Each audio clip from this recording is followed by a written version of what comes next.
Jasmine. Ito po ang Jasmine model.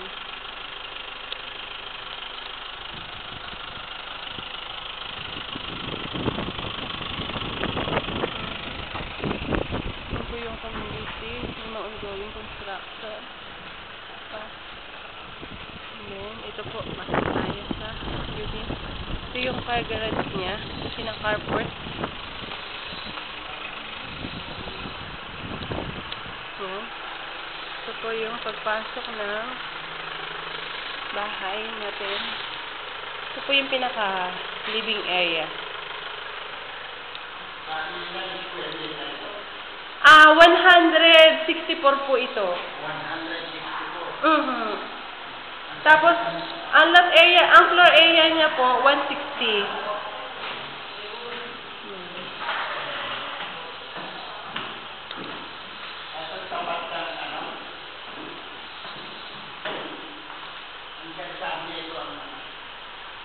Aha. Hanggang dito po sa... Ayan po, sagot po kayo dyan. Yung kapatay po nun, para magiging ano po kayo nun. Yung... Magkakaroon po kasi kayo ng sariling fence eh.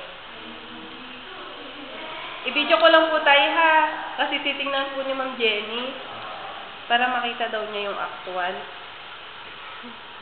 Hello. Yan. Ito po yung... Nalagyan pa ng ano doon, ano? Ng ano po? Sakali. Yun na pong client ang magpapabakod. Kasi pag tinurnover po namin, house in lot lang po siya. Ano ko lang po ha, i-video ko lang po. Yan, ito po Ma'am Jenny, ang aming Jasmine model. Yan, ito po yung master bedroom. Yan, ito po, yan. Malaki po siya. Tapos yung toilet and bath sa master bedroom, yan po yun. Ongoing pa po siya. Yan. Malaki po yung ano, master bedroom nyo. Pwede pa kayo maglagay ng sofa. Yan. Yan. Yung sister niya. Ito po yung storage room sa may malapit sa hagdan.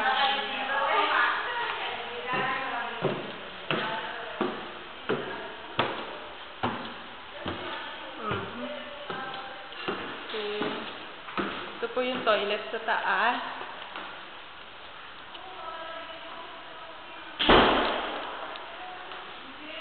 Yan. One room. Yan.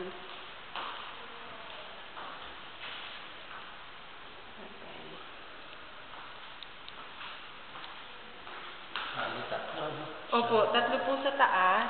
Tapos isa sa baba. Isang master bedroom sa baba.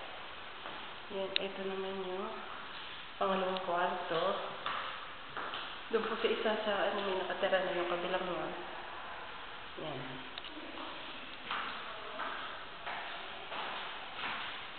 Ito po yung master bedroom. Family area. Yan, family area. Pwede po maglagay dyan ng mga sofa, gano'n. Tapos ito yung toilet sa taas. Tapos dalawa sa baba yung toilet. Isa sa master bedroom, isang common toilet. Yung bath. Yan. Yan. Yan. Yan.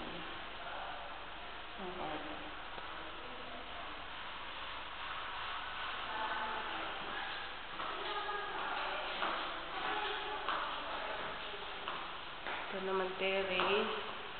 Tapos 3.6 po ang ganito. 3,600,000 something po, ganun.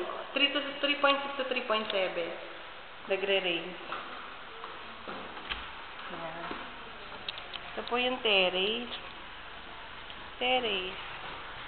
Yan.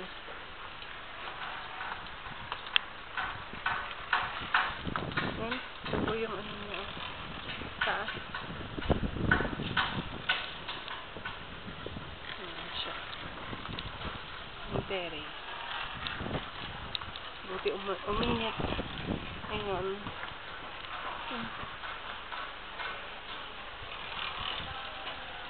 Pasok ulit. Init.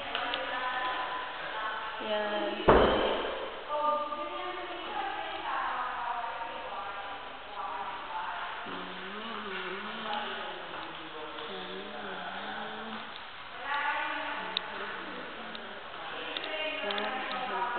Pababa na tayo.